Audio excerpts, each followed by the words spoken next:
తమ్ముళ్ళు మైక్ ఏం తమ్ముళ్ళు హుషారుగా ఉన్నారా? వెంకటేశ్వర స్వామి పవిత్రత కాపాడడానికి హుషారుగా ఉన్నారా లేదా? ఏమమ్మా ఆడబిడ్డలు హుషారుగా ఉన్నారా?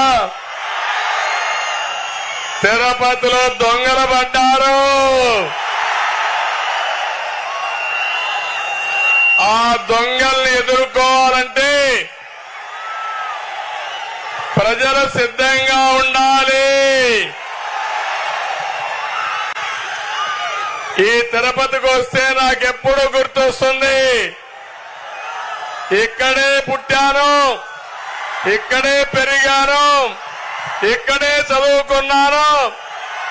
నా రాజకీయాలు ప్రారంభం వెంకటేశ్వర యూనివర్సిటీ నుంచి.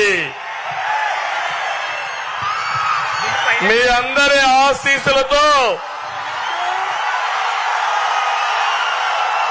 రాష్ట్రంలో దేశంలో ఒక గుర్తింపు తెచ్చుకునే నాయకుడిగా ఎదిగాను. ఇప్పుడే పవన్ కళ్యాణ్ గారు చెప్పారు, పవన్ కళ్యాణ్ గారు నెల్లూరులో ఎక్కువ రోజులు ఉన్నారు. నిన్న పోయినప్పుడు పాత రోజులు ఒకసారి గుర్తు చేసుకున్నాడు. నేను అదే వారికి చెప్పాను, మీకు నెల్లూరు ఏ విధంగా పరిచయమో తిరుపతి గల్లీ గల్లీ నాకు పరిచయం. ఈ రోడ్లన్నీ తిరిగిన రోడ్లే. తమిళలో మీరు ఒక్కసారి నాది పునర్జన్మ 23 క్లేమోర్ మైన్స్ నా మీద బ్లాస్ట్ చేస్తే సాక్షాత్ వెంకటేశ్వర స్వామి నాకు పునర్జన్మనిచ్చాడు.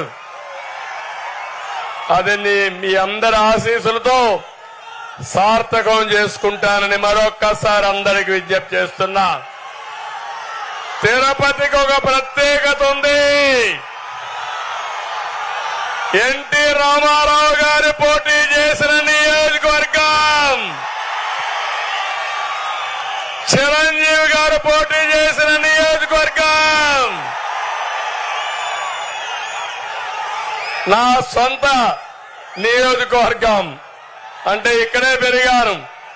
పవన్ కళ్యాణ్ గారు ఒక మాట అడిగారు, ఎట్టి పరిస్థితిలో తిరుపతి కావాలి అంటే నేను కాదనలేకపోయానని మీ అందరికీ విజ్ఞప్తి చేస్తున్నా. ఈరోజు పొత్తులో ధర్మంగా జనసేన అభ్యర్థి శ్రీనివాసులు గారు గుర్తు ఏంటి?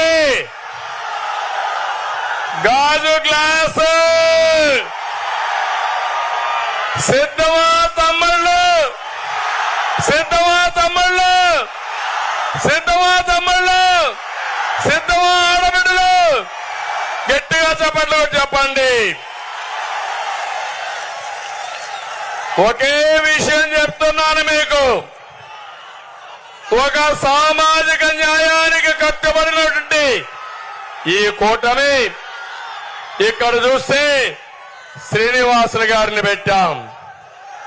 అదే వైఎస్ఆర్ కాంగ్రెస్ లో టీటీడీ చైర్మన్ ఒకప్పుడు సుబ్బారెడ్డి, ఇప్పుడు కరుణాకర్ రెడ్డి, ఈవోను చూసిన ధర్మారెడ్డి, అధికార యంత్రాంగాన్ని కూడా ఇక్కడ మున్సిపల్ మేయరు పేరుకు వెనుకబడిన వర్గాలు గాని పెత్తన వ్యవధి తమ్ముళ్ళు అని మిమ్మల్ని అడుగుతున్నా. డిప్యూటీ మేయర్ అవునా కాదా?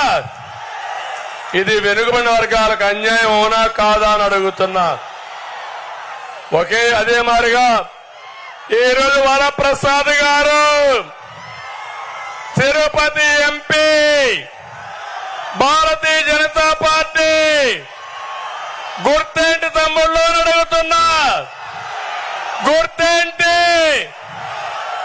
కమలం పువ్వు వికసించాలి.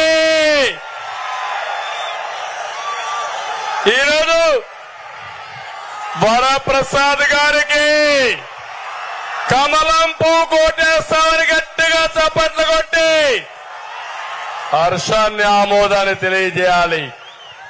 చంద్రగిరి ఎమ్మెల్యేగా పులివర్తి నాని తెలుగుదేశం సైకిల్ గుర్తు. ఏం తమ్ముళ్ళు సైకిల్ ఎక్కండి, గ్లాసు పట్టుకోండి, కమలం పువ్వు కూడా ముందర పెట్టుకోండి. 3 జెండాలతో రెపరెపలాడించమని మిమ్మల్ని అందరినీ కోరుతున్నాం. చేయాల్సిందిగా మిమ్మల్ని కోరుతున్నా. తమిళలో ఒకటి అడుగుతున్నా, ఈ తిరుపతిలో ప్రజానీకం ఈ అభివృద్ధి ఎవరు చేశారని నేను మిమ్మల్ని అడుగుతున్నా. ఎవరు చేశారని నేను అడుగుతున్నా. గరుడ ఫ్లైఓవర్ ఎవరు ప్రారంభించారు? పక్కన వచ్చే రోడ్డు చంద్రగిరి బైపాస్ ఎవరు చేశారు? తెలుగు గంగ నీళ్లు తీసుకొచ్చింది ఎవరు? ఐఐటి వచ్చింది ఎవరి వల్ల? 5 రెట్లు వచ్చింది. తమ్ముళ్ళు, తిరుపతిని ఒక చదువుల కేంద్రంగా తయారు చేయాలని దేశంలో ఉండే అన్ని ఇన్స్టిట్యూషన్ తీసుకొచ్చాం. ఇంకో పక్క ఈ తిరుపతిలో ఇండస్ట్రియలైజేషన్ ప్రాధాన్యత ఇచ్చాం. మీరు చూశారు, హార్డ్వేర్ కి ఎక్కువ ప్రాధాన్యత ఇచ్చి తిరుపతిలో మీరు చూస్తే టీసీఎల్ గాని, హీరో మోటార్స్ గాని, జోహో గాని, సెల్కాన్ గాని, కార్బన్, డిక్సన్ మొత్తం తీసుకొచ్చి ఒక ఎలక్ట్రానిక్ మ్యానుఫ్యాక్చరింగ్ హబ్ గా చేశాం. ఎయిర్పోర్ట్ ఇంటర్నేషనల్ ఎయిర్పోర్ట్ చేశాం. కానీ దుర్మార్గులు వచ్చి అమర్ రాజా బ్యాటరీస్ ని తరివేసే పరిస్థితికి వచ్చారు. నేనుండే యువతను అడుగుతున్నా, తమిళలో వైఎస్ఆర్ కాంగ్రెస్ వల్ల ఉద్యోగాలు వచ్చాయా మీకు? డిఎస్సీ పెట్టారా మీకు? ఏపీపీఎస్సీ నోటిఫికేషన్ ఇచ్చారా మీకు? నేను ఒకటే హామీ ఇస్తున్నా, తెలుగు కూటమి అధికారంలోకి వస్తానే మొదటి సంతకం మెగా డిఎస్సీ పైన పెడతాం. 5 ఏళ్లలో 20 లక్షల ఉద్యోగాలు మీకు ఇచ్చే బాధ్యత మాది. సంవత్సరానికి 4 లక్షల ఉద్యోగాలు, 5 ఏళ్లలో 20 లక్షల ఉద్యోగాలు ఇస్తామని హామీ ఇస్తున్నాం. తమిళలో కేంద్రంలో మోడీ గ్యారంటీ ఉంది. రాష్ట్రంలో ప్రజాగళం ఎన్నికల మేనిఫెస్టో ఉంది, సూపర్ 6 ఉంది. ఇవన్నీ కూడా అమలు చేస్తే డబల్ ఇంజన్ సర్కారుతో ప్రజలకు న్యాయం చేసే బాధ్యత మాదని మీ అందరికీ హామీ ఇస్తున్నా. ఇది కాకుండా తిరుపతి ఒక పవిత్రమైన పుణ్యక్షేత్రం. ఈ పవిత్రతను కాపాడుకోవాలా లేదా? తిరుపతి పవిత్రను దెబ్బతీసే వ్యక్తుల్ని మనం అందరం కూడా సమర్థవంతంగా ఎదుర్కోవాల్సిన అవసరం ఉంది. వైసీపీ పాలనలో 160 పైన దేవాలయాలపైన దాడులు జరిగాయి, అర్చకుల పైన దాడులు జరిగాయి, దేవాలయ ఆస్తుల్ని కబ్జా చేశారు, భూములు కొట్టేశారు, దేవాలయాల పవిత్రత, ప్రజల మనోభావాలు దెబ్బతీశారు. ఒకటే హామీ ఇస్తున్నా, కూటమి అధికారంలోకి వస్తానే దేవాలయాలు కూల్చేసిన వాళ్ళని ఎంక్వైరీ చేసి కఠినమైన చర్యలు తీసుకుని దేవాలయాల పవిత్రత కాపాడుతాం. అదే సమయంలో వార్షిక ఆదాయం 50,000 పైనుంటే అలాంటి ఆలయంలో అర్చకులకు 15,000 ఇస్తాం. 50,000 కంటే తక్కువ ఉంటే 5,000 నుంచి 10,000 ఇస్తాం. ఇది కాకుండా పురోహితులకి, వంట బ్రాహ్మణులకి కులవృత్తిగా గుర్తిస్తాం. బ్రాహ్మణ కార్పొరేషన్ మళ్లీ బలోపేతం చేస్తాం. బ్రాహ్మణ కోఆపరేటివ్ క్రెడిట్ సొసైటీని బలోపేతం చేస్తాం. నేను ఈ రోజు తిరుపతిలో హామీ ఇస్తున్నా, వెంకటేశ్వర స్వామి సాక్షిగా మీ అందరికీ హామీ ఇస్తున్నా, తిరుమల తిరుపతి దేవస్థానం మొదలుకొని అన్ని దేవాలయాల్లో బ్రాహ్మిన్స్ ని ట్రస్ట్ బోర్డు మెంబర్ గా వేసే బాధ్యత మాదని మీ అందరికీ హామీ ఇస్తున్నా. తమిళలో ఇక్కడ బీసీలు ఉన్నారు, మీకేమైనా న్యాయం జరిగిందా వైఎస్ఆర్ కాంగ్రెస్ హయాంలో? ఇప్పుడు హామీ ఇస్తున్నాం, 50 సంవత్సరాల్లోనే పింఛన్ ఇచ్చే బాధ్యత మాదని మీ అందరికీ హామీ ఇస్తున్నా. 1,50,000 కోట్లు ఖర్చు పెడతాం, వెనుకబడిన వర్గాలను ఆదుకుంటాం. ఇది కాకుండా పేదవాళ్ళందరికీ పింఛన్లు ఇస్తాం. 4,000 రూపాయలు నెలకు పింఛను ఏప్రిల్ నుంచే ఇస్తాం, 1వ తారీఖున ఇస్తాం, ఇంటి దగ్గరనే ఇస్తామని మీకు హామీ ఇస్తున్నాను. తమ్ముళ్ళు, మన ఎన్నికల మేనిఫెస్టో కళకళలాడుతా ఉంది.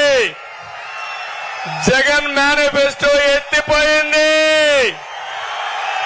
మీ ఉత్సాహం చూసినాక నాకు అనిపిస్తా ఉంది ఆ పార్టీకి డిపాజిట్ కూడా రావు.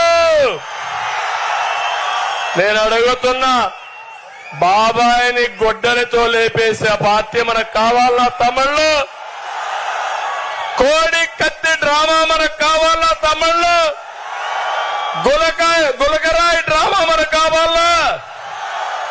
ఏంటి అరాచకాలు? రాష్ట్రం అభివృద్ధి అంతా పడకేసింది, ఆదాయం పోయింది.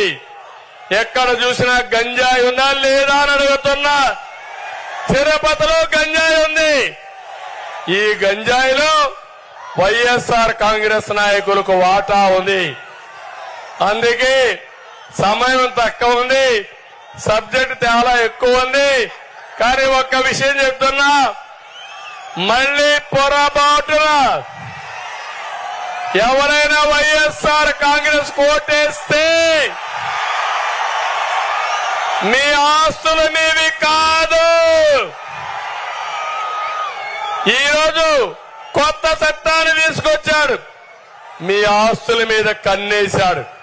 అందుకే మిమ్మల్ని అందరినీ కోరుతున్నా, తిరుపతి నేను పుట్టిన స్థానం.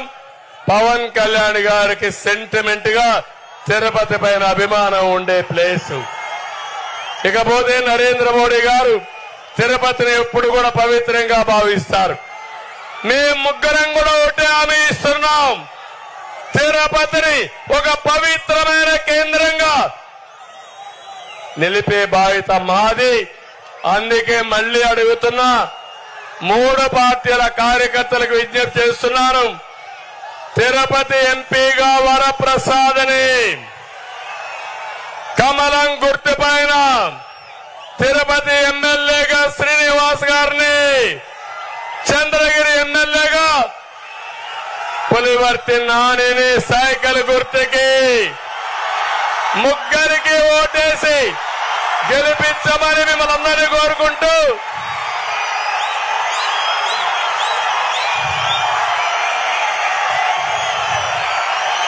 యుద్ధానికి మేము సిద్ధం. కురుక్షేత్ర యుద్ధంలో కౌరవ వధ తప్పదు. అందరికీ మరొకసారి మీరు కూడా సిద్ధమా తమ్ముళ్ళు? ఓకే, మీ అభిమానం చూసా, ఇప్పుడే అనిపించింది ఇక గెలుపు ఎవ్వరూ ఆపలేరు. అందరికీ ధన్యవాదాలు. Hello Tirupati,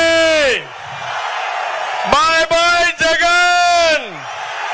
hello Tirupati, hello Tirupati. ధన్యవాదాలు. థ్యాంక్